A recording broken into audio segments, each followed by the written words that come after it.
संवेदनशील मामला है और मुझे लगता है कि प्रधानमंत्री मोदी पल पल की जानकारी ले रहे हैं। अली शाह साहब मेरे साथ मौजूद हैं। अली शाह साहब, मुझे लगता है कि अब इस बैठक के बाद एक जोरदार जवाब पाकिस्तान को देने की तैयारी। मनु भाई बिल्कुल, ये बहुत सीरियस बात हो गई है और ये बात पूरी हदें पार करके बैठ गया है पाकिस्तान। और देखिए, मैं बहुत शांतिपूर्वक आदमी हूँ, मैं जंग में यकीन नहीं रखता हूँ, लेकिन यहाँ पर पाकिस्तान ने हमको इतना ज़्यादा मजबूर कर दिया है, इतना उकसाया है। मैं मानता हूँ कि जंग में नुकसान दोनों का होता है, किसी का ज़्यादा किसी का कम, फायदा किसी का नहीं होता। ये हमारे देश के प्रधानमंत्री साहब भी समझते हैं, लेकिन पाकिस्तान ने बार बार ये किया है हमारे साथ।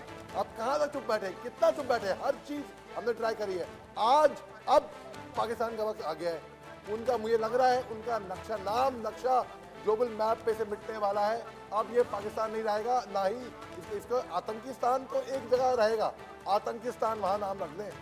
और ये पीओके, इसका ये अभी पीओके सिंध, बलूचिस्तान, जितने प्रोविंसेस हैं उसमें ऑटोमेटिकली, ये हमने कभी नहीं कहा था कि हम पीओके जाके अटैक करके लेकर आएंगे, खुद ब खुद हमारे पास चल के आ रहा है ये।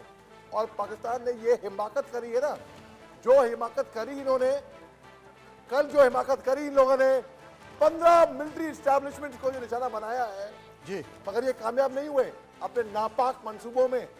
इनको ऐसा याद दिलाएंगे,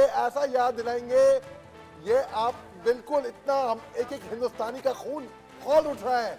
इन्होंने हमें बांटने की कोशिश करी, हम लोग एक हो गए पूरे। ये मुट्ठी है मनु भाई, ये पांचों उंगली बराबर नहीं है, लेकिन ये बन जाती है यूं, एक बन जाती है मुट्ठी। लेकिन आपको बता दें कि देश के रक्षा मंत्री इस वक्त एक्शन में आ चुके हैं। देश के प्रधानमंत्री नरेंद्र मोदी पल पल की जानकारी ले रहे। अब तक तो 100 मिसाइल्स और 56 ड्रोन्स को टारगेट किया जा चुका है और सीडीएस यानी कि तीनों सेनाओं के प्रमुख तीनों सेनाओं के साथ एक बैठक कर रहे हैं। सीडीएस तीनों सेनाओं के प्रमुखों के साथ एक बैठक कर रहे हैं। मुझे लगता है कि भारत भी एक बड़ा हमले करने की तैयारी कर रहा है। अब तक अगर 100 मिसाइल्स और 56 ड्रोन पाकिस्तान ने 100 मिसाइल्स और 56 ड्रोन से हमला किया है, तो आप समझ सकते हैं कि पाकिस्तान ने अपनी किस तरीके से हदें पार की हैं। और अगर इतनी बड़ी तादाद में हमले सिविलियंस पर करने की कोशिश की गई है, अगर इतनी बड़ी तादाद में हमले अगर तमाम उन जगहों पर करने की कोशिश की है, तो आप सोच सकते हैं कि आखिर ये क्या मामला है। ये बहुत ही गंभीर और बड़ा मामला है। अब एक तरह से देखा जाए तो अब प्रॉपर युद्ध होने वाला है और अभी तक पाकिस्तान ने अपनी तरफ से सारी हदें पार की हैं। और मुझे लगता है कि देश के प्रधानमंत्री नरेंद्र मोदी, रक्षा मंत्री के साथ साथ एनएसए यानी कि राष्ट्रीय सुरक्षा सलाहकार डोभाल साहब के संपर्क में हैं और एक बड़े जवाबी हमले की कार्रवाई भारत कर सकता है। रक्षा मंत्री ने तीनों सेनाओं के प्रमुखों से बातचीत की है और तीनों प्रमुखों के साथ बातचीत करने के बाद देश के प्रधानमंत्री नरेंद्र मोदी, आपको बता दें, जम्मू श्रीनगर हाईवे पर 3-4 जगह, जैसा कि हम आपको लगातार बता रहे हैं कि जम्मू श्रीनगर में 3-4 जगह धमाके हुए हैं। श्रीनगर एयरपोर्ट के पास फिर से ड्रोन उड़ते दिखाई दिए हैं।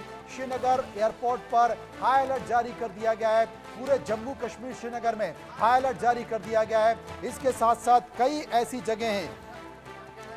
जगह हैं जहां पर संवेदनशील जगहों के साथ साथ वहां पर ब्लैकआउट कर दिया गया है। आपको बता दें कि ये तमाम सारी परिस्थितियां जो कि बहुत गंभीरता के साथ निकल कर आ रही हैं। कई इलाके, एक इलाके नहीं, कई इलाके जहां पर पाकिस्तान ने टारगेट करने की कोशिश की गई।